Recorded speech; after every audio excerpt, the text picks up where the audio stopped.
네, 반갑습니다. 온통 기쁨 지금 하고 있는 분들 중에 질문지가 이제 올라왔기 때문에 첫 주 지나고 두 번째 주인 이번 주부터 그 질문들에 대해서 대답을 같이 나눠보는 시간을 갖도록 하겠습니다. 그리 긴 시간은 아니기 때문에 한 15분 정도 질문에 대한 답을 하고, 그리고 나머지 못다한 답들은 보내드리던지, 혹은 제가 잊어버려가지고 못 보내드려도 서운해하지 마시고요. 언젠가는 답을 드리라 믿음을 가지고 살아가시면 좋겠습니다. 자, 그러면 우선 질문지 한번 보도록 하겠습니다. 첫 번째 질문입니다. 제가 이거 장별로 쭉 순서대로 이렇게 질문을 잡은 거기 때문에 내가 먼저 보냈는데 왜 질문이 안 나와요? 묻지 마시고요. 마태복음 1장부터 있는 대로 쭉 그 장별 그 순서대로 제가 질문을 한번 돌아보도록 하겠습니다. 먼저 마태복음 1장 16절에 야곱이 마리아의 남편 요셉을 낳았다고 되어 있는데 애굽 총독이 된 요셉과 다른 인물 아닌가요? 라는 질문입니다. 성경에는 대략 9명의 요셉이 다른 요셉이 나옵니다. 그래서요, 신약에는 5명이 나오고요, 구약에는 4명의 요셉이 다른 요셉들이 나옵니다. 그 당시에 유명한 이름이었던 것 같아요. 그 중에 우리가 읽고 있는 요셉은 마리아의 남편이자 또 마태복음과 누가복음에 등장하는 예수님의 양부입니다. 그러니까 그 요셉과, 그리고 또 이전에 애굽에서 총독이 된 요셉은 다른 시대의 사람들입니다. 그래서 이에 대해서 주의하시고 이 사람은 다른 분이라는 것을 기억해 주시면 감사하겠습니다. 자, 두 번째 질문입니다. 두 번째 질문은 요셉은 양부인데 아브라함과 다윗의 자손 예수 그리스도라고 말할 수 있습니까? 라는 질문이에요. 독특하지만 생각해 볼 만한 질문입니다. 요셉은 예수님의 양부입니다. 마리아가 동전 성령으로 잉태됐기 때문에 요셉과의 그 잠자리로 가져진 그 분이 아니셔서 양부라고 하는 것이 옳지요. 자, 그 대신 그 당시에는 유대 전통에서 요셉이 예수님의 양부라 할지라도 법적으로는 아버지로 인정을 받았습니다. 그래서 마태복음과 누가복음에 예수님의 아버지로 나오지 않습니까? 마태복음 1장의 족보는 요셉의 계보를 통해 예수님을 다윗의 자손으로 연결합니다. 연결자로서의 요셉 중요합니다. 또한 당시 유대 사회에서는 법적 가족 관계가 혈통만큼 중요했습니다. 그중 누가복음 3장에서는 마리아의 계보로 해석되기도 하는데, 이 해석에 따르면 마리아 역시 다윗의 후손이었기 때문에 예수님은 혈통적으로도 다윗의 자손이 맞습니다. 그래서 요셉은 양부지만 아브라함과 다윗의 자손 예수 그리스도라 할 수 있나요? 네, 할 수 있습니다. 자, 그 다음 질문으로 넘어가 봅니다. 마태복음 1장 17절에 보면 모든 대수가 14대이던데 이것은 의미하는 바가 무엇인지 궁금합니다. 예수님의 계보에 보면은 14대씩 끊어가지고 이렇게 족보가 이어지고 있는데요, 14가 갖는 의미를 물어본 거라고 할 수 있습니다.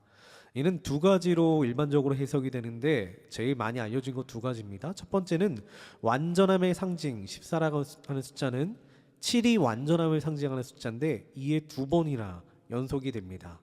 그래서 이와 같은 것들을 세 번째 반복함으로 하나님의 구원의 계획의 완전한 성취를 상징한다고 할 수 있습니다.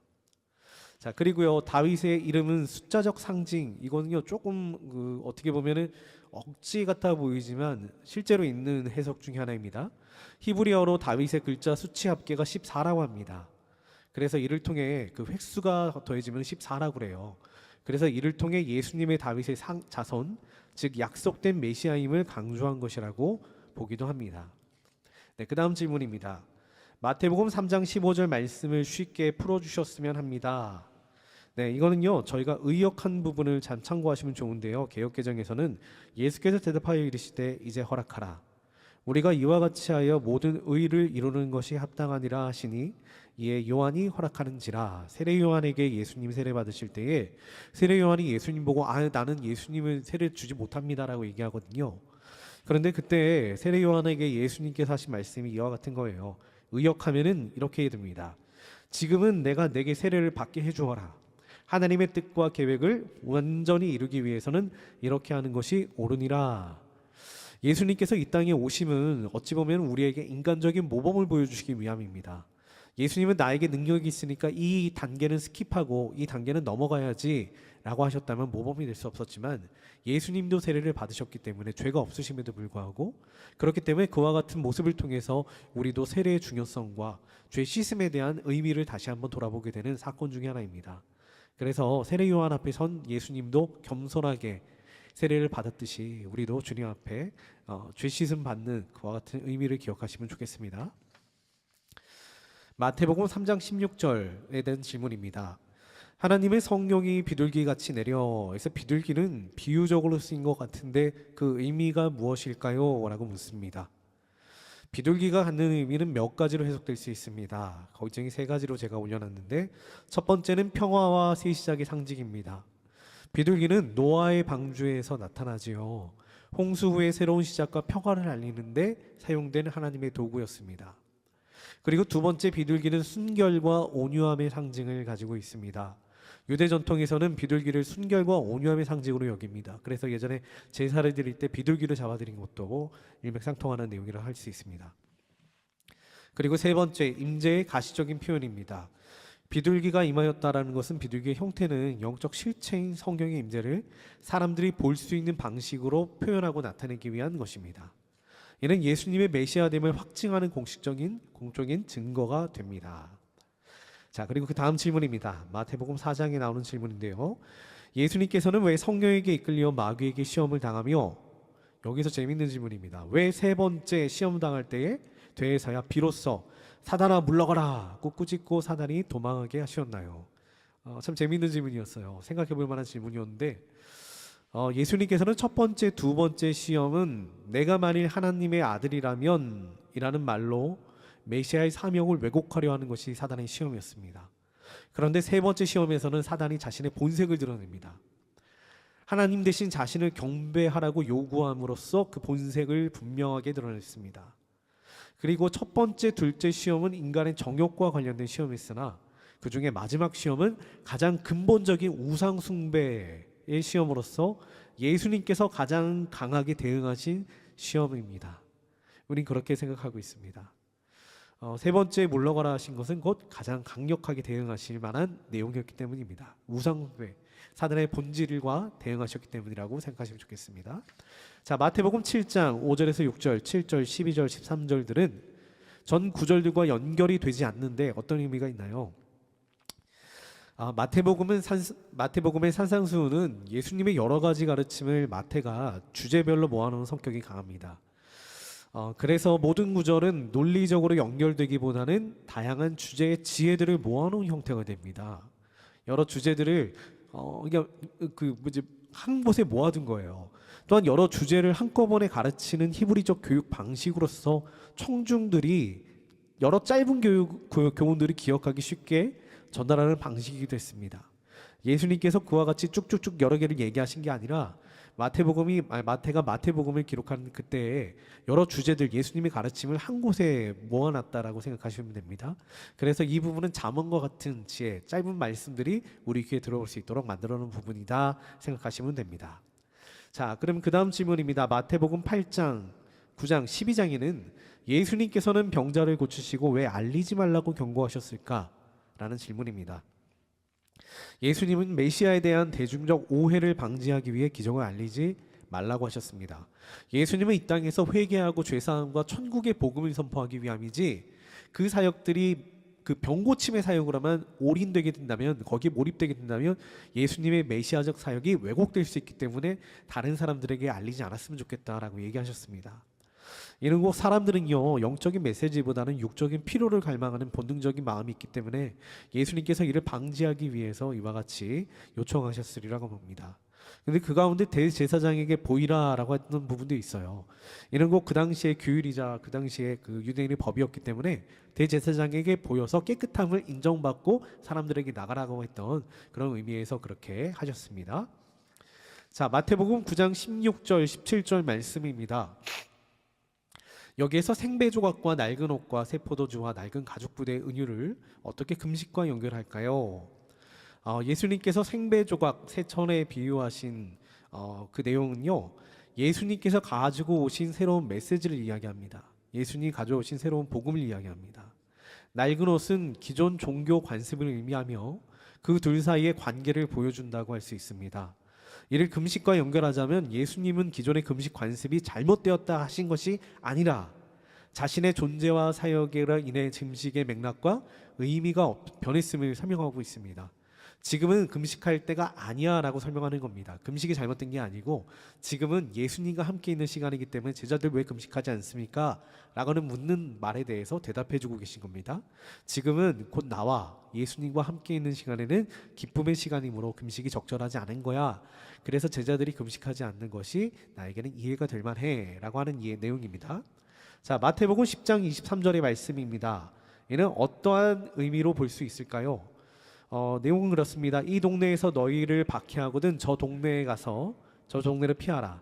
내가 진실로 너희에게 이르노니 이스라엘의 모든 동네를 다 다니지 못하여서 인자가 오리라. 이는 어떤 의미냐면 그 뒤에 부분을 질문한 거예요. 이스라엘의 모든 동네를 다 다니지 못하여서 인자가 오리라. 제자들이 모든 동네를 가지도 못했는데 인자가 온다라는 말을 그러면 어떻게 해석해야 됩니까? 라는 얘기인데 마태복음에 보면은 인자가 온다는 표현이 여러 맥락에서 나옵니다. 여기에서 인자가 오리라라고 하는 의미는 여기에서 맥락상 제자들이 모든 이스라엘 도시를 다 다니기 전에 예수님의 지상 사역이 완성될 것이라는 의미를 보여줍니다. 그렇게 보는 것이 이 맥락상 옳습니다. 그러므로 사명에 충실하도록 격려하는 의미로 사용된 말이지 진짜 인자가 오기 전에 재림하기 전에 부활하기 전에 이와 같은 내용으로서 해석하는 것은 조금 과한 것 같습니다. 그래서 제자들을 독려하기 위한 내용이라는 것을 기억하시면 되고요. 자, 그 다음 질문입니다. 마태복음 10장 34절에 검이 어떤 것을 의미하는지 알고 싶고 35절의 불화와 36절의 말씀의 뜻이 어떤 것인지 궁금합니다. 또 37절에 우선순위로 이해하면 될까요? 라는 질문입니다. 우선 34절 말씀 검의 의미는 분열과 갈등을 상징하는 게 맞습니다. 그러므로 내가 세상의 화평이 아닌 검을 주러 왔노라 라고 말씀하신 것은 그의 메시지가 사람들 사이에 의견 차이와 결정의 순간을 가져올 것임을 의미합니다. 그리고 35절 36절 중 불화는 이러한 분열의 결과를 더 구체적으로 설명합니다. 예수님을 따름이 가족 구성원들 사이에도 의견 차이가 있을 수 있고 가장 가까운 관계에서도 신앙으로 인한 분열이 생길 수 있다는 말입니다. 그리고 여기는 답을 쓰지 않았는데 37절의 말씀에는 그럼 우선순위로 이해하면 될까요? 가족을 따르는 것보다 가족과 함께하는 것보다 하나님을 따르는 것, 하나님의 뜻을 따르는 것이 먼저가 되어야 되느냐? 네, 맞습니다. 그렇게 이해하시면 됩니다. 자, 그 다음 질문입니다. 마태복음 10장 34절 36절 말씀입니다. 예수님께서 이 땅에 평화가 아니라 칼을 주러 오셔서 자기 집안 식구들을 원수가 되게 하려 하신다는 말이 이해가 잘 되지 않습니다. 이제 위의 구절은 더 넓은 맥락에서 이해를 필요로 합니다. 먼저 문자 그대로 폭력 선동이 아닙니다. 가족과 싸우게 하려고 내가 왔어. 그게 아니라 현실적 결과에 대한 예견이라고 할 수 있습니다. 이 말씀은 예수님의 가르침을 따름을 결정한 자에게 닥칠 현실적인 문제, 가족이나 사회와의 갈등을 이야기할 수 있습니다. 또 사회적 맥락으로 볼 수 있는데 초대교회 성도들은 종종 가족과 사회로부터 배척을 받게 되었습니다. 이 말씀이 또 이러한 현상들을 현실을 반영하고 새로운 신앙을 받아들이는 과정에서 겪을 수밖에 없는 어려움을 시사하고 있습니다. 자, 마태복음 11장 6절 말씀입니다. 예수님 때문에 실족한다고 했는데 이게 무슨 의미인가요? 동일합니다. 예수님 때문에 실족한다는 의미는 기대와 현실이 일치하지 않았음을 뜻합니다. 그 당시 메시아에 대한 기대는 정치적 해방자이자 즉각적인 하나님 나라 완성자를 원했는데 예수님의 사역 방식은 그들의 원하는 모습과 기대가 달랐기 때문에 어려움을 겪게 되는 사람들이 있습니다. 실망한 사람들이 많다는 거지요. 또 예수님을 믿음으로 박해와 어려움이 찾아오기 때문에 믿음을 포기하는 사람들도 있었음을 시사합니다. 자, 오늘은 여기까지만 같이 그 질문을 좀 나눠보고요. 나머지 질문들은 차후 혹시 가능하다면 제가 보내드리던지 아니면 그렇게 하도록 하겠습니다. 여러 질문들이 있었는데 이렇게 말씀을 공부하시며 질문하시고 탐구하시는 거 참 좋습니다. 근데 먼저 질문하시는 것도 너무 중요하지만 말씀을 더 그냥 아이와 같이 순수한 마음으로 읽으시고 그래도 정호기심이 나시면은 그제서야 질문하는 것도 하나의 은혜 받는 방법이라 할 수 있습니다. 또 성경 말씀에 그런 말씀이 있습니다. 억지로 풀지 말라. 하나님 말씀을 억지로 푸는 것이 아니라 온전히 하나님 주시는 계시와 하나님 주시는 마음을 가지고 해결해 나가는 것이 좋습니다. 이와 같이 온통 기쁨에 참여하신 여러분들을 축복하고 감사드리고요. 이제 아둘람 금요 기도회로 넘어갑니다. 지금 여기 보시는 대로 우리들이 준비 많이 한 아둘람 기도회입니다. 이제 제가 기도하고 기도를 넘어갈 때에 찬양 가운데 은혜 받으시고 또 기도와 또 말씀 가운데 하나님을 만나는 역사가 있기를 바랍니다. 제가 기도하도록 하겠습니다.